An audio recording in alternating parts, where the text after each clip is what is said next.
Am I on? Yep. Okay, good. Oh. Good morning. It's cold. So what? We have new shrimp. I'm going to keep you in suspense a little bit longer, okay, and tell you what that means in just a little bit here, okay? It is the 29th of January, and we have spent 29 days into this new year. Hopefully it's been good, because we know it's going to get gooder. Is that a word? It's going to get better, going to get greater. Today we're going to be talking about choice and the opportunity that we have to decide what we're going to focus on and decide what it is we want to change or need to change in our lives. And because we're still working on this series of understanding the book of Matthew, the passages in Matthew from a spiritual and metaphysical point of view, we're going to be working also with Matthew 5, verses 13 through 16. Okay. So one of the things that I think is most exciting about a new year, but not only a new year, a new project, a new idea, a new venture, a new job, a new creative experience, is that we have this wonderful opportunity to choose. And one of the things that I think is most difficult and challenging is this very same thing. We have the opportunity to choose. Because we know that whatever we choose, that there are consequences. There is a result. We put something in motion when we choose, and that's why I think it's very difficult for a lot of people to choose. A lot of people feel, well, there's really nothing I have to do. I can just stand here on this river and let things kind of flow into my life and out of my life and around me. But you know, the very act of stepping into the water changes us. Because as the water is moving, our body responds, okay? We can resist, or we find ourselves kind of moving with the current, moving with the waves. But in either case, we choose. I kind of feel that basically it's an illusion to think that we can go through life without changing. We can take a look at our bodies. We don't have the same infant body that we had when we were born. So whether or not we choose change, it comes to us. And we can choose how we're going to respond to it. We find many that choosing between options, because even more now these days, there are so many more options. There are so many more opportunities. The world has gotten bigger for everyone. Okay, we can communicate with people across the globe. Okay, we can conduct business. Okay, with people that we don't see, that we don't normally interact with. And all of this is a part of life. Choosing or making change is difficult because, you know, some people think that, well, I don't trust myself. The choices that I've made in the past, well, some of them have not turned out so good. And I'm fearful, what if I make the wrong choice? But I believe, and I think Unity teaches also, that, you know, we never have to make a choice alone. There is within each of us the living presence and power of God, that which created us, that which delights to bless us and provide for us, and loves us unconditionally. And there are many ways to tap into and to experience this. But speaking of change, one man was really feeling good about himself because the choices that he made were working out for him. And his prayer went something like this: Dear God, so far today, I've done really well. I haven't gossiped. I haven't gotten angry. I haven't been stingy. I've been gracious. Okay? I've been forgiving. And, you know, I feel really good about myself. But in a few minutes, God, I'm going to get out of bed. And then from then on, I think I'm going to need a lot more help. Okay? So thank you in advance. Amen. You know, as we wake up, not only from a good sleep, hopefully, but as we wake up from a spiritual sleep and we get out of bed in our lives to the changes that are upon us and the changes that life calls for us to make and the choices that we need to make. It may be that we all need a little extra help from God, and this is okay. Along with the new year, on the 20th of January, we welcomed in a whole new kind of experience here in our country. An opportunity for sure to grow and to expand and to love and resist not evil, as Jesus said. And we spoke in our class this morning, what is evil? Okay, it's this elusive thing that we think is somehow it has the power to take our joy from us. Somehow it has the power to take the things that we feel bring us peace and comfort and joy from us. But that's an illusion, okay? Every day we have to make choices. And even choosing to not make decisions, we are still making a choice. On the drive up, Linda and I were talking, and it reminded me of this Florida orange juice commercial. And there's a man with a woman and one with a man. And I'm remembering this one with the woman, and she's sitting at her breakfast table, and she has no family. And all around her on the table are the people that represent experiences of the day that she's going to have. Anyone remember seeing this commercial?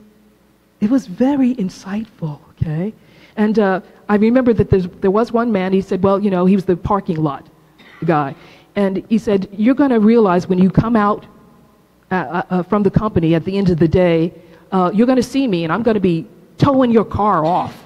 And you're going to be running after me yelling, stop, stop, stop. And I'm going to know that you're yelling, but I'm going to keep going and taking your car, okay? Because you parked in the wrong place. She says, oh, okay, well, it's good for me to know that. Good thing I have my orange juice, okay, to prepare me for this, okay? And another guy says, well, you know, at some point this morning, okay, when you're at the water fountain getting water, I'm going to come up to you to talk, and I'm going to trip over something and spill my coffee all over your business suit. And you won't have time to change before you go into that meeting. She says, whew, okay, wow, all righty, okay. I'm glad I have my Florida orange juice, okay? And another one says, you know, I hate to share this with you, okay, with all the things that are going to happen here, but you're going to get up in that meeting, okay, and the heel of one of your shoes is going to fall off, okay? And you don't have another pair of shoes to change into, so all day you're going to be walking around with the one high heel, and okay. And she said, wow, okay, that's like the worst, okay. I'm so glad I have my orange juice, okay. Okay. But, you know, it's funny, but here's a woman who, this story is really about how do we prepare for the experiences of the day. We can choose, and right then, we can choose right now how we're going to respond to something that we don't even know is coming yet. Because we have free will, and we've been given the ability to make choices. We can choose right now that whatever it is, okay, and when so-and-so says this, I'm not going to get angry. I'm going to teach myself to respond and forgive and love. We have tools and abilities. We have the 12 spiritual gifts that we have: faith and understanding and wisdom and love and zeal and enthusiasm and renunciation, where we can let this thing go. We can give it up and release. One of the comic strips that I enjoy is called Lola. And this is, I don't know if it appears in the Mercury, but it's in the Salina Journal. And Lola is, well, she's this little white-haired grandma, okay? And she has moved in with her son, Ray, and daughter-in-law, Amy, and her grandson, Sammy. And the cartoon is made by Todd Clark. And in this one that appeared January 8th, Sunday, January 8th, Lola she's standing with her grandson, Sammy, and she's saying to him, you know, Sammy, this is a wonderful opportunity for a lesson in life, a life lesson. You know, Sammy, there are going to be times when you're going to be forced to make difficult choices in your life. Times when your plate is full and you just simply can't have everything you want. You'll need to learn how to prioritize and ask, which choice is the best? Which choice is the wisest choice for me to make? And there's a little bit of a break while we all take in these words of wisdom. And then in the next frame, Sammy asks his grandma, so are you going with the gummy bears or the mini cookies? And as the frame expands, we see the name on the door of the shop where they are is the yogurt shop. And if we look closely, we see both Sammy and his grandma have a huge cup of vanilla yogurt that they're holding on to. And they are hungrily looking into this case that has, must be about 1 million different containers of all kinds of toppings that they, oh my gosh, they have to choose which topping they want to put on their vanilla yogurt. What a wonderful choice to have to make. But not all of our choices in life are like that. We will make mistakes, of course, because although spiritually we are perfect, in our human expression, we are not always expressing the fullness of God's love or God's patience or forgiveness. So we're still working on getting those kinks out in our perfection of the human self. But I believe we always have guidance available, and it comes to us in many forms and many guises. It could be a friend who says something out of the blue and like, wow, that's just what I need. I'm working on that. Okay, I can work with that. Okay. It could be a song on the radio, something that Natalie sang this moment. It might be triggering something in your heart, okay? Because you know at some level there's truth there that you can use. It could also be on a sign or a billboard. In the cover of your program, you see the picture of the sign that influenced me in this talk. And God can speak in many ways to us. And the process is one of like, wow, aha, now I understand. Now I see things differently. And just like this sign, I bet you're wondering what it really kind of means. Linda said, what the heck does that mean? Okay. Well, earlier this month, when the temperature went from like 55 degrees to -2, it was almost like overnight, or it felt like -2, okay? And I was driving on South Ohio in Salina. I got to the intersection of Crawford, where the Long John Silver's is, and I looked up and I saw, it's cold, so what? We have new shrimp. Now, I don't even particularly like shrimp, okay? But something about this spoke truth to me. And when something grabs you, grab it, okay? Because there's something there for you. It has come to your attention for a reason. And I like what Richard Bach says in his book, Illusion. It comes from the Messiah's Handbook in that book. And it says, no problem comes to you without a gift in its hand. We experience problems because we need their gifts. So this is the gift that I experienced at that moment. Okay? And some of you know about me that I do not like exercising. Let me repeat, I do not enjoy exercising. What I come to realize is that I don't have to enjoy exercising to exercise. What I've got to focus on is not the exercising, but the end result of the exercise. And I got to admit that I had been going to the Y, to the aquasize exercises last year, but when the weather got cold, the experience of coming out of the Y into cold temperatures with my skin still wet, that did it for me, and I stopped going. Now, even though there were benefits, okay, this was a wonderful excuse. It made sense. But the benefits, of course, of my going was that my blood pressure began to be regulated without me having to take my blood pressure pills, okay? I was saying goodbye to my muffin top or love handles, okay? Losing a little weight, toning up a little bit, starting to look good, okay? Using my water weights, okay? And I said no to that opportunity. And so I haven't actually been doing a lot of exercising since then. I do not consider changing the cat's litter as exercise. Though there is bending, and carrying and lifting the weight. Okay, I don't consider it really to be exercise. So this sign hit me because I was feeling, how we make resolutions for the new year.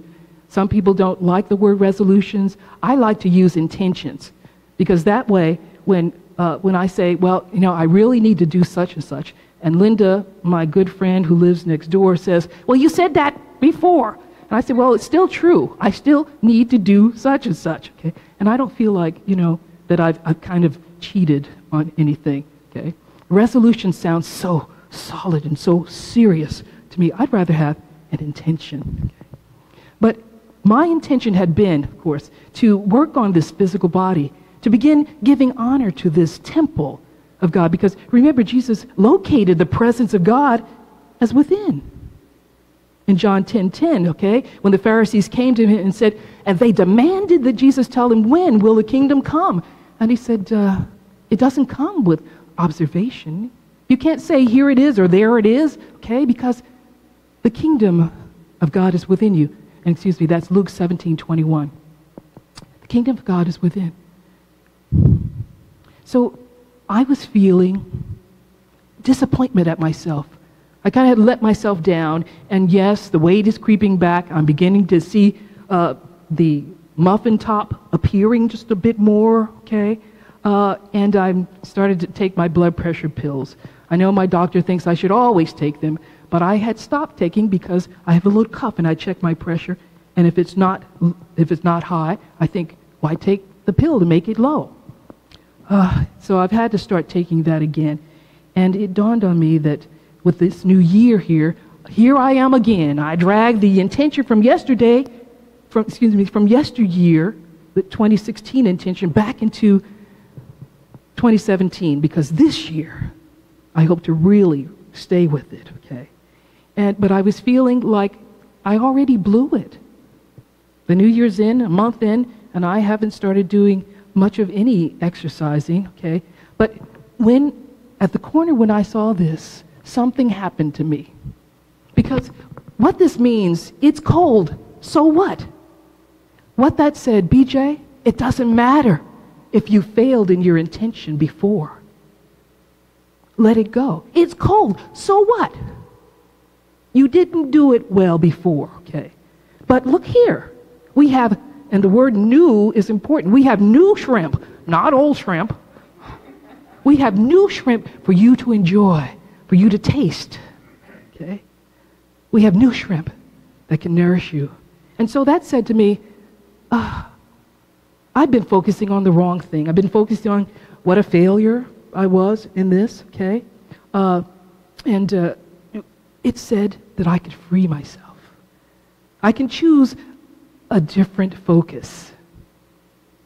So instead of focusing on the cold, okay, how miserable it is, how awful the experience is, or how, lacking I am in willpower, I can focus on right now starting new. So after this, I went home. I have an elliptical machine now. I've had this machine for years, and it's set up right there in my dining room. But you know how you can see things every day and you begin to not see them anymore? My cats like getting on the foot pedals and stuff like that, okay? And I would dang little cat toys from the handles, for them to play with, okay? But did I think of getting up there myself? Not until this hit me, okay? I went home, I plugged that thing in. It has different programs, 10 different programs, where it changes the resistance. You're going real good and speeding, all of a sudden, you can barely move the panels because it's moved to the next cycle, okay? This was good. It has a little fan. I actually, not too long after I got on there, okay, I had to put the fan on, okay? It's blowing, okay? The cats are wondering, what's going on here, okay? Because I took their little toys that were hanging, I removed all that, okay? They thought the elliptical was for them. I realized it's for me. And I can choose this day, I can choose this moment to change my choices, to do things differently than I have in the past. This moment is the power in the moment. And I rode that thing for half hour. Well, I did get off because I needed a quick drink of water. So I got off, but instead of just staying off, I got back on to finish the 30 minutes. So twice last week, I rode that thing for 30 minutes. And Linda, good friend of mine, for Christmas, she bought me this thing. It's a Simply Fit board. I didn't know what the heck that was, okay? I thought it looked like something that I should get up on the snow slope and ride down on, okay? But no, she found it somewhere, and it came with instructions, okay? And I don't know if I demonstrate it here, it will look pretty funny, but it's supposed to help you work on aspects of your body. And you stand on it, okay? And I began doing the twist. I realized that I could turn around, okay, and do all kinds of things like this. And I worked on that thing several times this week also. All because it's cold. So what? We have new shrimp. That also said, B.J., get up off your butt, okay, and get back up there, get back in that ring, okay? And I chose to do that. So no doubt, as the prayer of that man went, there are times when I'm going to need a lot more help from God, a lot more support from my family and friends who say, okay, did you exercise today? Hint, hint, hint, hint, hint. Be gentle with me. Now, why am I sharing this with you?